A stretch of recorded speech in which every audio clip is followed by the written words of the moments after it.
In all of NBA history, the team has never gone up 3-1 in a series and actually lost the entire series.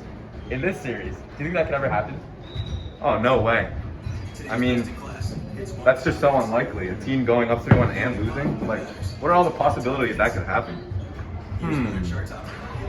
Welcome to NBA Discrete Structures. I'm Professor James. I'm Professor Curry.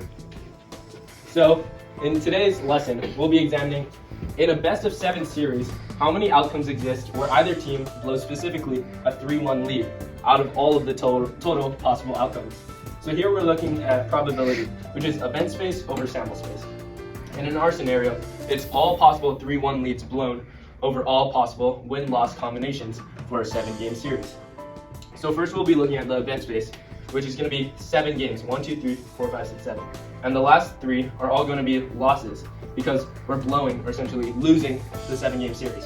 So we have to take the one loss here, and we can put it either in the first game, second game, third game, or fourth game slot.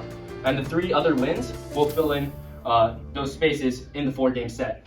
So essentially, that's just 4 choose 1, or 4 total possible ways that you can blow a 3-1 lead in this 4-game set.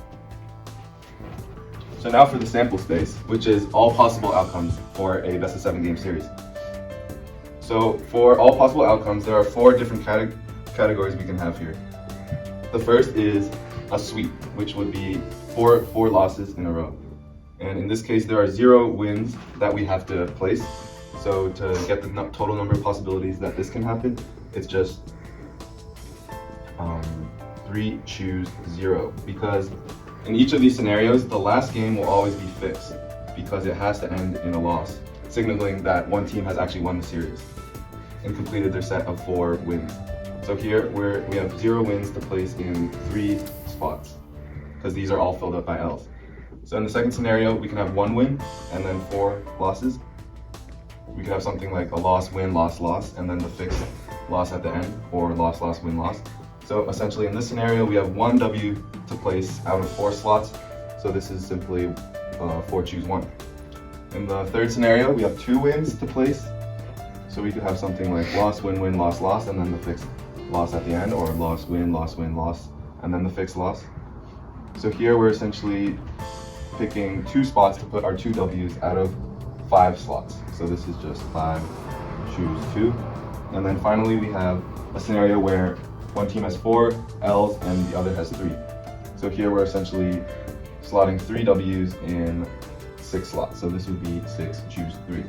And to get the total number, we add up all of these values to get 35. And since we are considering the total possible outcomes, we're considering for both teams. So we would actually multiply these numbers by 2 to get 8 and 70. Which brings us to our final probability. Going back to where we started, our event space over sample space, which would be simply 8 over 70, or around 0.114 for our final probability. Thank you very much. Thank you. Have a timeout. Decide not to use it. Curry, way downtown. Bang! Bang! Oh, what a shot from Curry!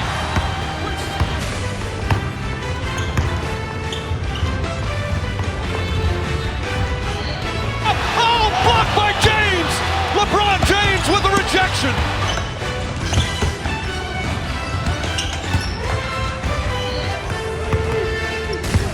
LeBron sees a crowd. He turns the corner and just bullets in a powerful tomahawk slam jam.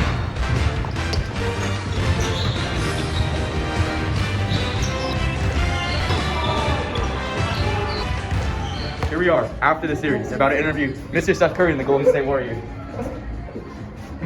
Mr. Steph Curry, how do you feel about how the series went?